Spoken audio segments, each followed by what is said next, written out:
Royal watchers are buzzing tonight, and the latest whispers surrounding Meghan, Duchess of Sussex, and the Invictus Games have sent speculation into overdrive. According to circulating reports from unnamed insiders, Meghan may not be part of the upcoming Invictus events, and if true, the implications could be significant. Now, let's be clear, none of this has been officially confirmed by Buckingham Palace or the Sussex camp. But in royal circles, silence often speaks volumes. The Invictus Games, founded by Prince Harry in 2014, were created as a global sporting event for wounded and recovering service personnel. Over the years, the Games have become deeply associated with Harry's identity and charitable legacy. Meghan has appeared at several past events, especially during the early years of their relationship, including the highly publicized Toronto Games in 2017.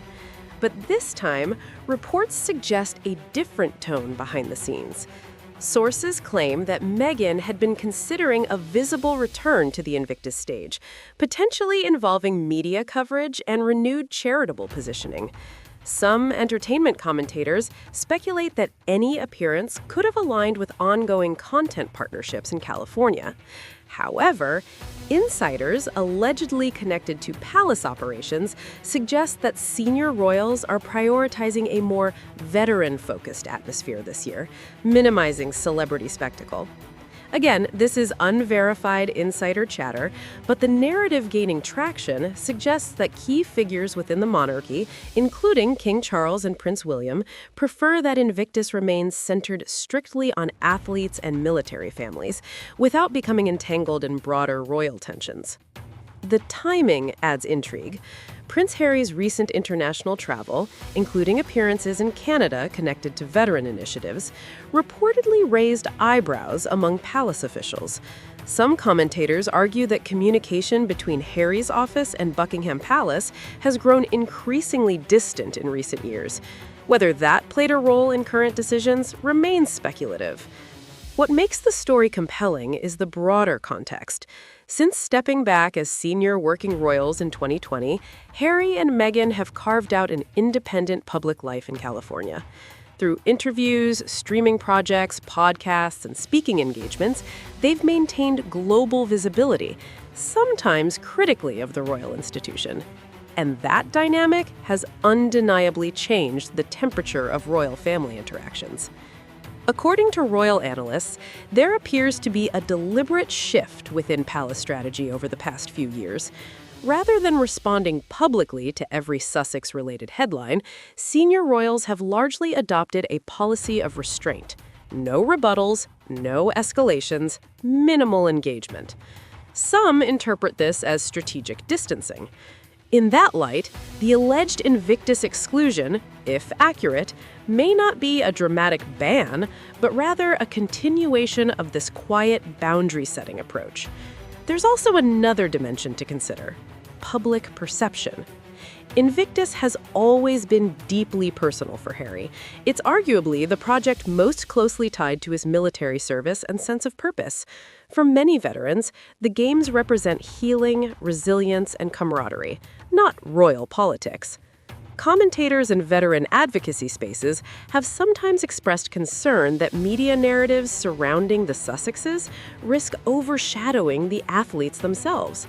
Whether fair or not, that perception could influence how organizers approach attendance decisions. Meanwhile, observers note that Catherine, Princess of Wales, has increased her visibility at military-related engagements in recent years. Some analysts interpret this as a broader realignment of royal charitable portfolios following the Sussex departure. Again, there is no official statement suggesting any coordinated replacement, but optics matter in monarchy, and optics are often carefully managed. If Meghan had hoped for a high-profile return to Invictus, it would have carried symbolic weight. It could have signaled thawing tensions, or at least coexistence. The absence of such a moment, assuming the rumors are accurate, instead reinforces the narrative of separation. The question now becomes, what does this mean for Harry? As founder of the Games, his presence remains central. Reports suggest he has been in continued communication with organizers and veteran leaders. Most sources agree that Invictus remains one of his most genuine commitments. However, public speculation has framed the situation as deeply personal, suggesting that any perceived sidelining of Meghan could create private strain. There is no verified evidence of conflict within the Sussex household, but tabloids and commentators continue to speculate about the pressure Harry may feel balancing loyalty to his wife and dedication to his founding initiative. That framing, of course, feeds into a larger narrative, Harry caught between two worlds. On one side, his family and royal heritage. On the other, his independent life in California alongside Meghan. For now, the only confirmed reality is this: Invictus is moving forward. Preparations continue, veteran athletes are training, and the focus, officially, remains exactly where it was always intended to be: on them. Whether Meghan attends or not, the Games will proceed, but the symbolism surrounding her possible absence has ignited yet another chapter in the ongoing saga between Montecito and the monarchy. And that brings us to the next layer of this unfolding story, the strategic implications and the entertainment industry's rumored involvement. Beyond palace intrigue, there's another powerful player frequently mentioned in this conversation: media. Since relocating to California, Harry and Meghan signed high-profile content deals, including with Netflix. Their documentary series and interviews generated enormous global attention. Supporters see their projects as reclaiming their narrative. Critics view them as commercializing royal association. In the context of Invictus, some commentators speculated that future media coverage could intersect with Harry's veteran work. However, there is no confirmed evidence that Invictus organizers have agreed to any streaming-based projects centered specifically on Meghan. That distinction matters. Invictus has historically maintained a focus on athletic competition and recovery stories rather than celebrity storytelling. If organizers are indeed being cautious about expanded entertainment involvement, that could reflect a desire to protect the Games' core mission. It's also worth noting that Netflix has produced documentary content around major global events before. The presence of cameras alone is not unusual in modern sporting events. The key difference lies in editorial control and narrative framing. For Invictus leadership, safeguarding athlete dignity and privacy would likely be paramount. Royal commentators suggest that Buckingham Palace is increasingly aware of how media cycles shape public understanding. By declining to publicly address rumors about attendance or family tensions, the palace maintains ambiguity, which can be a strategic advantage. Silence avoids escalation. Meanwhile, the Sussex brand has leaned into openness, interviews, and personal storytelling. That contrast, silence versus revelation, has defined the post-2020 royal dynamic. If there is indeed a long-term strategy unfolding, analysts believe it centers on separation rather than confrontation. No dramatic stripping of titles, no explosive press conferences, just consistent institutional distance. In that framework, an alleged non-invitation to certain events wouldn't be punitive, it would be procedural, treating Harry and Meghan as private global figures rather than working royals. Some royal historians point out that similar distance strategies have been used in past generations when family members stepped away from formal duties. The monarchy often relies on time and reduced visibility rather than public disputes to recalibrate.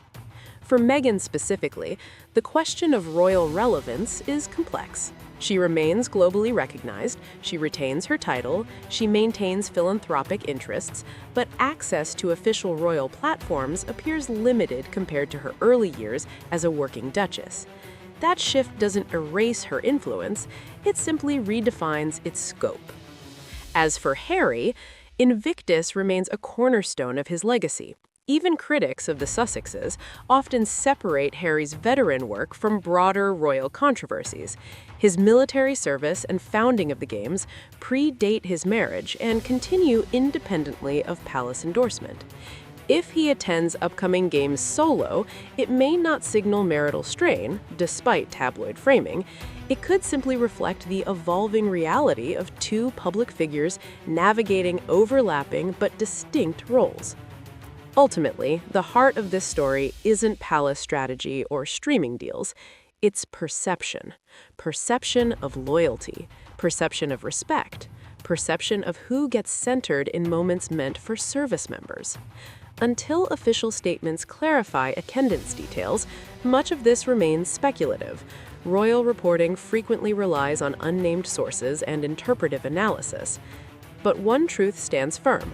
The Invictus Games were created to spotlight resilience, recovery, and community among wounded veterans. If the monarchy's current approach is indeed one of strategic, quiet distancing from controversy, then consistency, not confrontation, will define the next chapter. For now, Montecito remains silent, Buckingham Palace remains silent, and Invictus moves forward. Whatever unfolds next, it will likely be subtle rather than explosive, because in modern monarchy, the loudest message is often delivered without saying a word.